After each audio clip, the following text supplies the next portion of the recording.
You're listening to the Weekly Business Hour, and we're continuing a soup to nuts conversation with Mr. Mark Miller.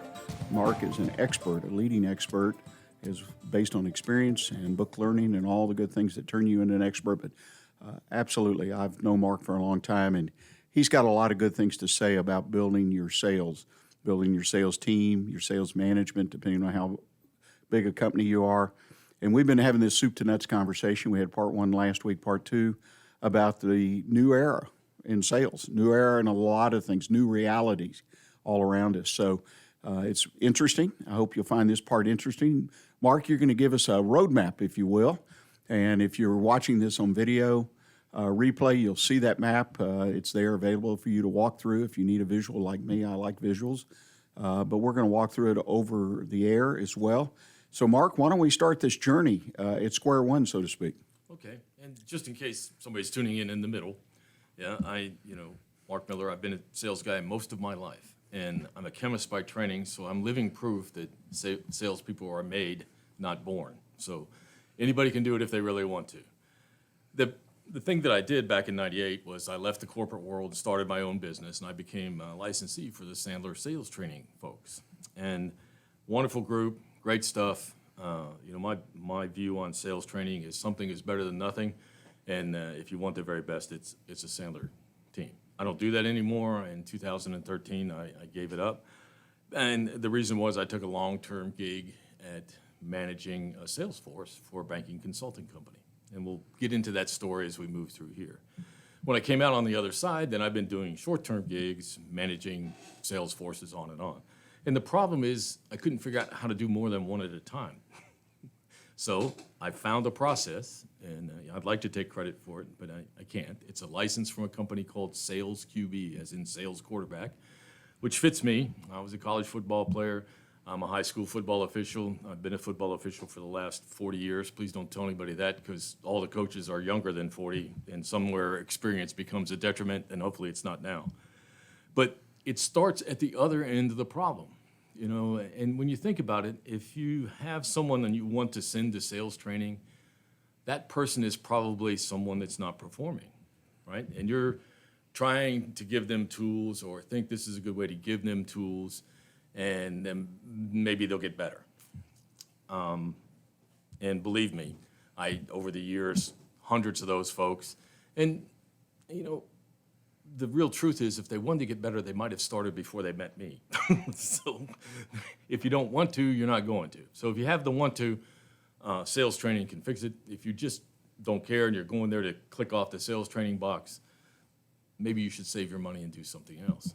So these folks realize that. And as business owners, we have a relationship with our employees. Good, bad, indifferent. It could be love, hate. It could be love, love. It could be dependable. It could be, oh, gee, that guy's a pain, but, I went to college with his dad, and his dad's a good guy, so I'm going to... Whatever it is, we all have some relationship with the people. And if we didn't like those people, we'd have done something about it before today. And none of us have, because you're all sitting there going, well, yeah, you're kind of right, maybe, I don't know. But everybody's got one. Yeah. Even if you only have two people, one of y'all is not doing what the other one thinks you ought to do. And you don't talk about it. Right? Because the truth is, nobody has a process. I mean, if I walk into a company and I say, well, describe your sales process to me, and I get blank stares coming back, because there is no, we do this, then we do this, then we do this, then we make an appointment, then we go on a sales call, then we make a proposal, then we do this. Nobody has the steps lined out. And why not? Well, because most people don't like selling to begin with. It's a necessary evil. They know they have to do it. There are a few of you out there who are what I will call natural born salespeople. You have your own non-reproducible sales style. Nobody else can do it like you, and you're right, they can't, because it's yours. And God love you all, but there's about 8% of the population that are selling that are you. So everybody else is not going to be, A, as good as you, and B, do it like you. So you can't make them do it your way. So give that up, and you'll learn it maybe like I did when I became a sales manager after being the top salesperson. By the way, if you're going to promote somebody to sales manager, it might not be your top sales guy, because here's what happens. you lose your top sales guy and his or her performance. Now he or she is doing something they really don't want to do, which is manage people, trying to train them. They really don't like that because they don't understand why they can't do it like they did. And you lost all your business and everybody's unhappy, usually. Okay, so think about all this, but let's start with the process. So we'll use the example of the banking consulting people. It's as good as any. And people say, well, my business is different. You know, I sell products, I sell services, I sell whatever it is, you know. So actually, really, it's not. Everybody has, it's kind of like accounting, right? You got to put, all those businesses have to put their numbers in some column of profit and loss, expense, whatever. And it's, when you're selling something, you got to do the same thing. You got to build categories. What is a cold lead for you? Do you even have it defined? Is that somebody you shook hands with at the grocery store?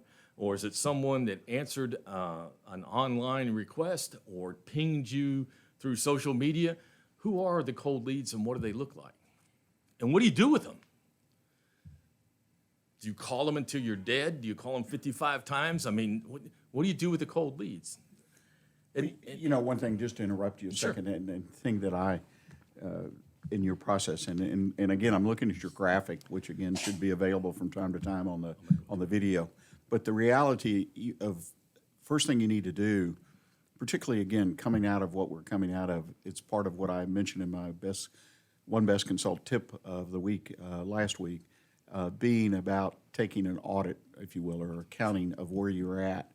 And I wonder how many of us have really done that when it comes to our sales process, sales practices, the whole sales thing, other than we count sales. Yeah. Or we count dollars of business or things like that. And the fact is that for reasons you even talked about last week, but beyond those, people need to start doing a reevaluation, if you will. And I think you need to do it on a regular basis, once a year or whatever. But compare yourself. This is the thing I picked up. Try to compare yourself to other sales teams, maybe, right? Yeah. Or do they have to be in your industry or just people you might even buy from and say, boy, they got a great process the way it works. Right. I'm going to borrow some ideas, right? Absolutely. Please, if you find someone that has a process or something you think is a process and you don't think you have one, start there. Yeah. You know, and you can always modify the process to fit you, but please don't be put off because you're buying fittings to put on your machine that you're building from this guy and he has his process. Doesn't mean it's going to be that much different than yours. Because everybody starts out with a lead. You know, you have cold leads, you have warm leads, you have hot leads, you have existing customers, and who knows what other categories you might want to put in. But they don't all get treated the same. And, you know, when I started this back in '98, people would tell me it would take 9 touches to get a new account, 9. Okay, what's a touch? It's a call, it's an email, it's a letter, it's a postcard, it's a greeting, it's some sort of communication. How's that? And it can't be, I'm going to take email off the list now because they don't count anymore. Nobody reads them, right? So now the number is 18. So in 20 years, that number has doubled. And it's probably going to even get bigger. So a cold lead is just exactly that. It's a cold lead. And if you're counting those into your future business bucket, one at a time, that's a big mistake. Because there's only some number of those cold leads that are come through. And wouldn't you like to know which one it was? Where did it come from? And how did you get the cold lead? Did you pay somebody for it? Was it, what effort did you have to do? How much did that lead cost?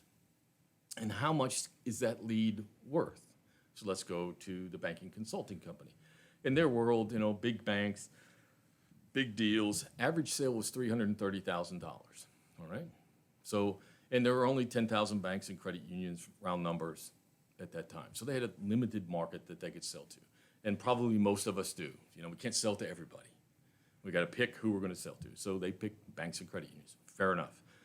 Now, what's a lead worth to them? Is it worth $330,000? Probably not. Because remember, we're going to have 18 touches, you know, follow this all the way through. A lead may be worth $3,000. You know, it might take 100 cold calls to get a job, so it might be worth $3,000. Yeah, okay. Cool. And if you knew a lead was worth $3,000, how would you treat it? Like it was worth $3,000, right? Just like you treat anything else that was worth $3,000. So why not? And if you knew a lead was worth $1.50, what are you going to do for it? Nothing, right? So that's sort of what you're going to figure out to begin with is where are the leads coming from them, what are they worth, how much time you spend on them, and how much did it cost you to get it? I'd be willing to say that out of all the listeners that we have today, less than 10% of them can give me an answer to that question. So if you're going to start somewhere, figure out what a lead's worth, where did it come from, and how much did it cost you to get? And someone's sitting there, well, Mark, I sell all kind of things. I sell everything from a spare, filter to $50,000 machine. Well, fine. What's a lead cost? What's a lead worth? And whatever. Maybe you don't pay any attention to the filters, Maybe they get tossed into your $50,000 machine because nobody else does that. Maybe you supply free filters and charge another $1,000 for your machine. I don't know. But think about that later and figure out where you want to spend your time and money. I'm guessing it's on the $50,000 machines, but maybe not. So that's step one, Rick, is figure out what a lead's worth, where they come from, and how much they cost you to get. Because sooner or later, you're going to have to figure out where am I going to invest my marketing dollars this year? And, new era, we talked about this last time. If you've always done what you always did, you're not going to get what you always got anymore because it's not going to work. Whatever you did before is not going to work now, and you're going to have to change. So, And the that out. adjustments may be minor, they may be major. Yeah. And I think people need to hear, but there's some kind of adjustment, if you will, to use that as a big word, covering a lot of ground in what we do in many things in our business. But I absolutely agree with you. In the sales process, the selling, the revenue part of our business, we have got to be aware and come up and make sure we adjust in the right areas, right? Right. And it's critically, in my opinion, maybe not in the short term, but in the long term, that we do adjust to the new reality. Right. And the next question is, because it takes time and it's new reality, do you really want your high-dollar salespeople spending their time doing that? Or do you want somebody else to generate leads as a job, depending on how big you are, and then pass them along in the sales force as appropriate? And we'll get to as appropriate as we move along. But the next step is get the efficiency down. What are you doing to generate leads? And, we can go back to the old days. In '98, I joined every networking thing I could possibly think of, Chamber of Commerce, shake hands, ate enough rubber chicken to float a battleship. I don't know if that works anymore. It probably does work still some, the B&I groups, the specific lead groups, but they're different in and of themselves. They're not all the same either. So it takes some shopping to find the one that fits you. But referrals are better than leads any day. Right? So, and we're going to do some definition. What's a lead? What's a referral? Okay? A lead is, hey, Mark, I know Joe Blow at ABC Company. You ought to call him up. You can tell him I told you to call. Fine. So I call up Mr. Blow and I say, hey, this is Mark Miller. Rick Schisler told me to give you a call. And he goes, who's Rick? And it's worth exactly as much as the bingo card or whatever thing that you got before. So leads are what they are. They're leads. You got to take them. You got to follow them up to some point, but never get rid of them. Once the lead is in your lead box, it never comes out until they buy something, and then it goes over to the customer box, and it never comes out. All right? But the lead then needs to be followed up on some sort of time. So when you're generating and nurturing these leads, think of it as a seed. You got to plant it. You got to put some fertilizer on it. You got to water it. Some of them grow, some of them don't. The birds eat some of the seeds. Whatever happens, but you have to have a process for that too. Do you put them in a continuing email link? And we're going to talk about a contact management system later on. But it's easy to do now. You don't have to think about it. You make up the follow-up leads for all the cold leads, little messages that come out every 2 or 3 weeks automatically. Somewhere in there, it pings you after the third or fourth time to give them a call on the phone, send them a text, whatever you do. And that process just happens and happens and happens. So while you're out doing the next thing, that seed that you planted from the rubber chicken lunch back in 1998 is still being fertilized, right? And who knows? Because all of this sales prospecting and lead generation is kind of like a giant Keno wheel. You spin it, and when you get in is that when they're interested? And there are 180 slots on that wheel. So interested in Mark is number 179. So how often does that come up? Not very, but it does come up. And if you're not there, it'll be interested in Rick, and you won't get the deal. So you've got to keep in front of them some way, and it's automatic now. And where do you spend your money? Well, if you knew what your process was and where the leads were coming from, the obvious answer to that question is where you get the most leads, is where you spend your money. And you know, if you're thinking of something now, you know, everybody's telling me, you know, smart guys, marketing guys, invest in social media. I don't know what that means, but I think they're right. You're going to get more because the electronic communication is the thing now. I mean, in our house, we send text messages to each other. We live in the same house. It's not like it's a mansion or anything, but we send text messages to each other. So it seems to work on our house. It's probably going to work in your house.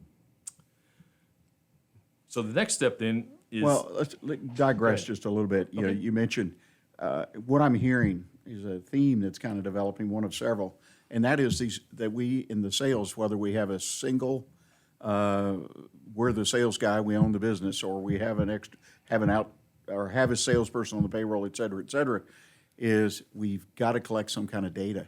Yeah. We've got to collect data, and we hear that all the time in our lives now. It's all about data, data, data, data.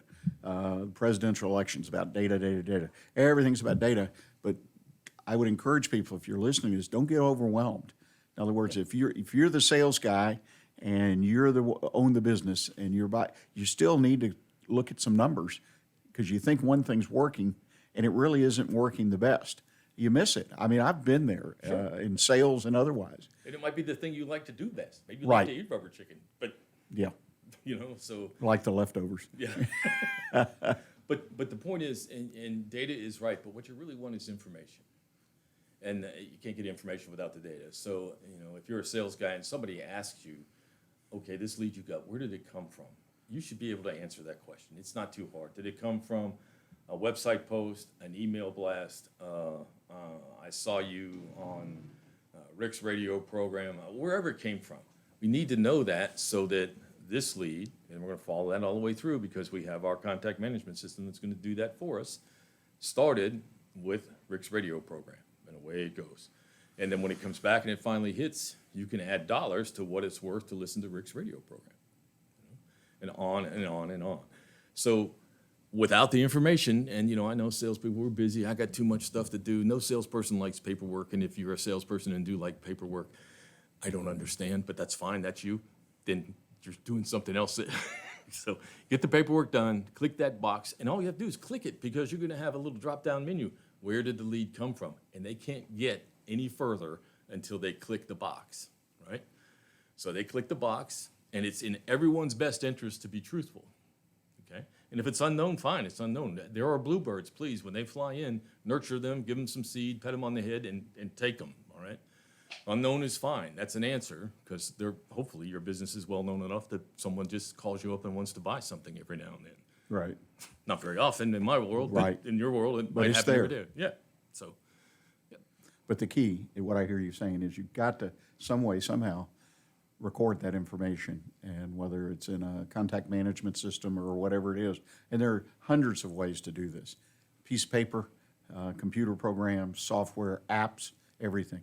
But you got to record the information if you're going to be efficient.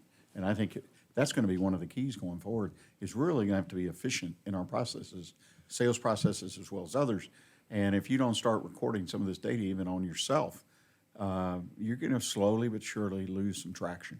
That's my take on it. it is. And that allows us to go to the next step is, you know, not every company, but most companies have their quote-unquote top salesperson. And, you know, whoever it is, you know, people are always scared if Joe leaves or Mary leads, what's going to happen to my business? Isn't that a horrible place to be in? Because now your employees are holding you hostage, and those of you who own a business, I don't think that's why you started it, to be a hostage. So, and, you know, that story gets told hundreds and thousands of times with different endings and different goings on. Or you may be the rock star, and you're trying to run your business and sell, and at some point in your life, you're going to have to figure out what you're better at. And if you're the rock star salesperson, do that and hire somebody to run your business for you, or vice versa. You know, if you're the smart guy that knows everything about the widget and invented it or loves it and likes to make it run and smooth and nurture it and love it, you probably don't like to go out and meet new people and follow up leads. You'd rather build your little widget. So fine.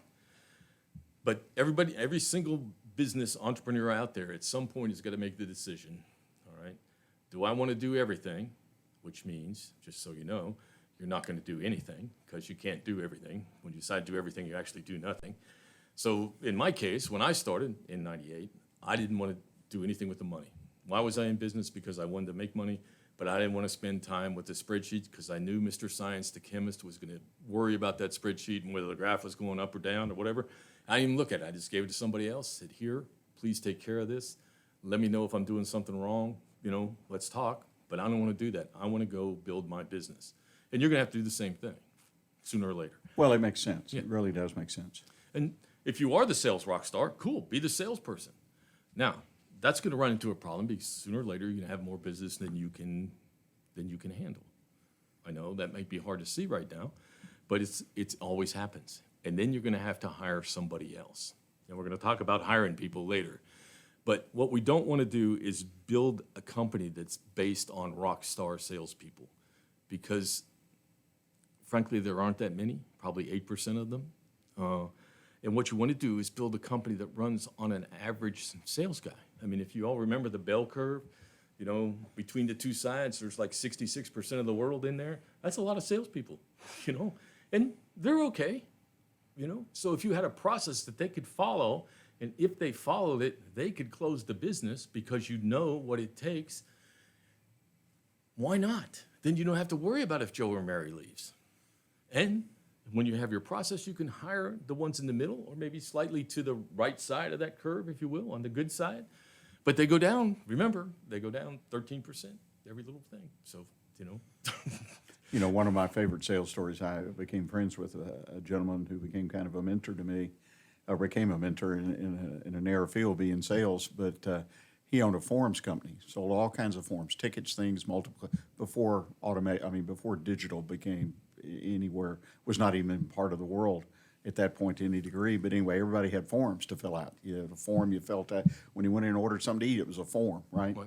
So he had 20-some salespeople, and he told me one time, he says, we look for people to do 5 calls a day, in-person calls.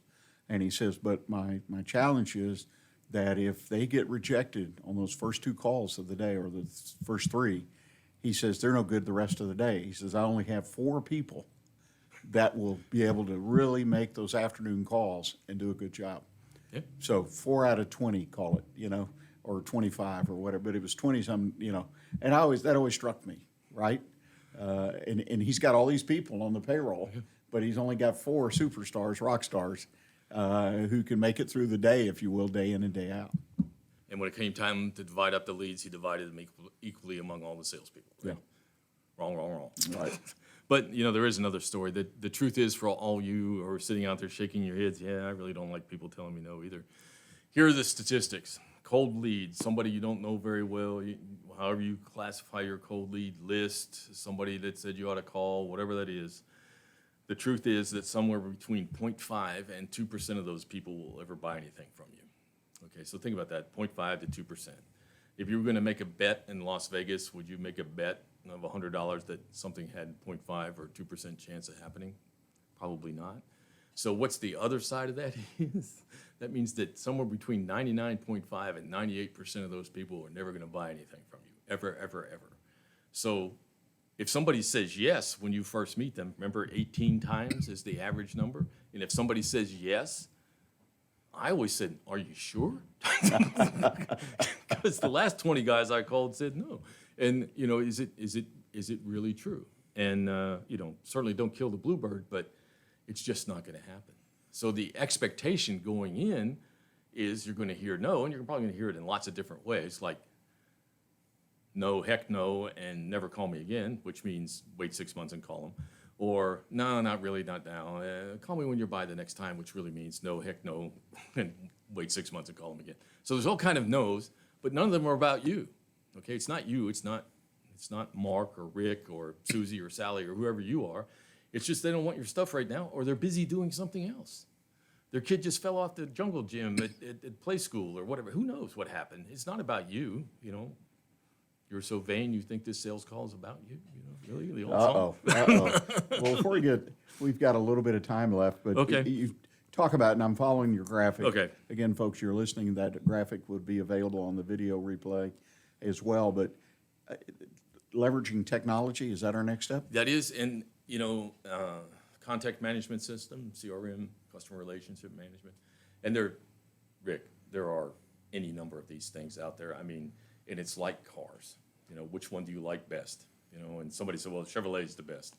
I don't know if anybody says that anymore, but, you know, and somebody said, well, Salesforce is the best. Fine, it's also probably the most expensive, but if you like it, whatever. I mean, and there's any number of them. You got to pick one that you like, and I don't care which one it is, but use it. And in that thing, what it allows you to do is electronically track everything, but you have to use it. So some people just use it like a Rolodex. You know, it's kind of electronic Rolodex, and it's a big investment, you know, to get into electronic Rolodex. But it will do neat things for you, set reminders. It'll automatically send letters and emails for you. It'll automatically remind you to call. It just on and on and on. Keeps track of your activity for you.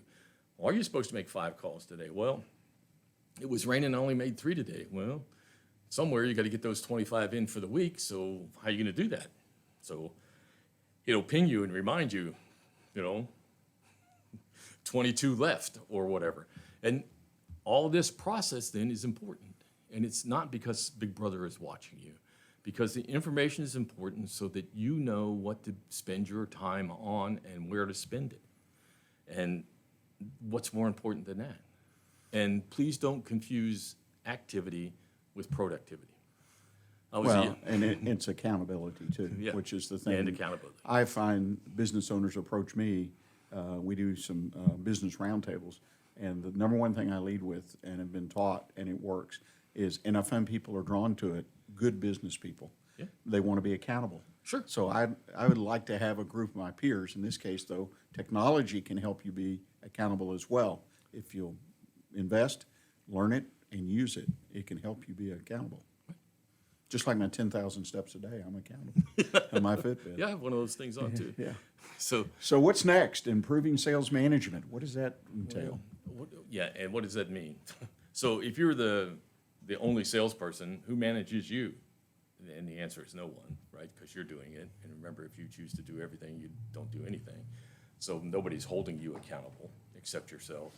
And sometimes we're easy on ourselves, and sometimes we're really too hard on ourselves, which demotivates us too. And that's where this whole process comes in, because the whole idea behind the sales quarterback thing is called fractional sales management. So, you know, you can hire a sales manager, you can be the sales manager, or you can fractionalize it and use somebody sort of part-time, if you will.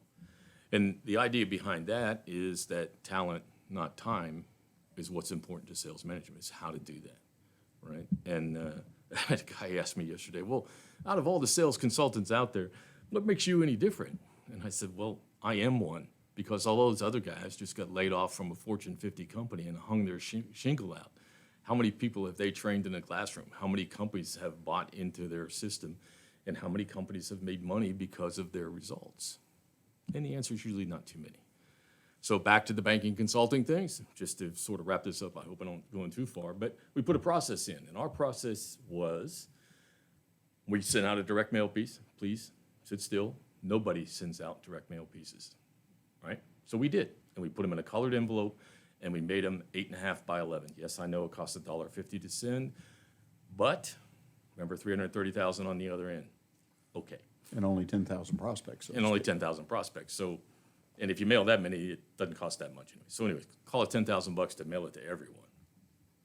Then we had a group of people calling behind. Hey, this is Mark with ABC Consulting Company.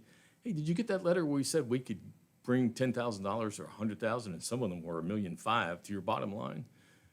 Yeah, I saw those. I said, you have any interest in talking about it? You know, is $1.5 million important to you? Well, yeah. So we'd set an appointment, right? And one of our consultants would go on the appointment. So here it goes. 20 phone calls generated one appointment, okay? 4 appointments generated one presentation, all right? So we're up to 80, right, for a presentation. We closed, believe it or not, 33% of our presentations. Because by then, it was all done, it was over, right? 33% of the presentations, $330,000 apiece. We went from 26 million to 52 million in 2.5 years by following a process. And we had superstars and we had not so superstars. But even the not so superstars could go on the appointment, ask the list of questions that we gave them to ask, get answers, come back, get the proposal made, and then bring someone with them that could help them close, and away we went. And that would still be going on today, except they changed the system. Why, I can't tell you, but they did. So if the system works, don't change it yet. Yes, you can tweak it, but don't change it yet. And the change really was we outsourced the calling, and the only thought he could save money by bringing it inside. But then he had to train all the callers and manage the turnover. And, you know, it's the old make versus buy decision that, you know, you make or you don't make. So please, if something's working, don't go in the middle of it and blow it up. Just let it work its way through. Well, you know, you raised in a quick point here as we kind of wind down on this part of the discussion, is that there's all kinds of outsourcing available. Oh. So if you're a small business, you got a small team of one, yourself, or 2 or 3 or 5, you can outsource. You can bring in people like Mark, right, to do some training, help you manage the sales force because you don't feel like you can afford a manager full-time. There are all kinds of things, the call centers, that all of that's available, and it's a quality product out there or service that you can find and use. So don't feel like some of the things we're talking about, you got to beef up and invest thousands, tens of thousands of dollars to do it in-house. And it's not that expensive, Rick. I mean, that's the first thing I hired was somebody to call and set appointments for me. Because while I was training, I mean, you sell a training gig, you train, then while you're training, you're not selling, right? So they were selling for me while I was training, and I could sleep from then. And, you know, fractional sales management isn't that much. $3,000 a month, maybe. You want to hire a professional sales manager, 150, 175, I don't know. If you're in the software business, 250. You know, it's worth a shot. So you're exactly right. You can make it, you can buy it, or you can do it yourself, which means you're really not doing anything. Right, and that's a good point. I hope folks hear that. And that's true in so many respects. Well, take us down the home stretch and let's wind this up. Okay, the one more thing is, okay, salespeople, you're going to have to work on them in some extent. Maybe you train them, but the biggest thing you want to do is build a process for hiring a salesperson. Because hiring salespeople for most small businesses is like me hanging curtains at my house. I do it once every 10 years or so, and I forgot what I did the last time. And where if I hire somebody to do it, they come in, they don't even use a level or anything, and they put the curtains up straight first time, and they're exactly where they're supposed to be. Me, it takes a few times. And you know, if you drill those holes too close together, it's really hard to get the third one in. So do that for your salesperson. Do some evaluation on the front end. There are any number of assessments that you can use. The one we like to use is a DISC assessment to give you some idea of who you're hiring. Do they have the innate ability to sell even? The thing about that, you know, full disclosure, if you assess one, you have to assess them all, right? You got to treat everybody the same. But that at least gives you a look under the hood. Have someone else interview them. Maybe you get someone to interview them for you. Because let's face it, if you can sell anything, you certainly ought to be able to sell yourself, right? So it's easy to make that change. Get a list of 8 or 10 questions that you ask every salesperson the same question. Don't get caught into telling them about the story of your business and how you do it and get you talking. You want them talking 90% of the time, you asking questions, listening, watching their body language, whatever. Are they comfortable even talking to you? And if they're not, that's a problem too. But, you know, ask them the same question so you have something to compare with going down. And remember, you're not looking for the superstar necessarily. You may find one, but we don't want to build it on superstars. We want to build it on people that will follow our process once we have it. Yeah, and you know, it's funny you say, particularly in smaller business, you don't hire, well, any position, but particularly sales. I found that true in my career. you got to have a notebook. I use notebooks, right? That ages me right there. But you've got to have a process that you can go back to and refer and look at what you did. Probably need to do a little research if it's been a while to see if there's any new techniques out there, new tests, whatever might be more worthwhile. Sure.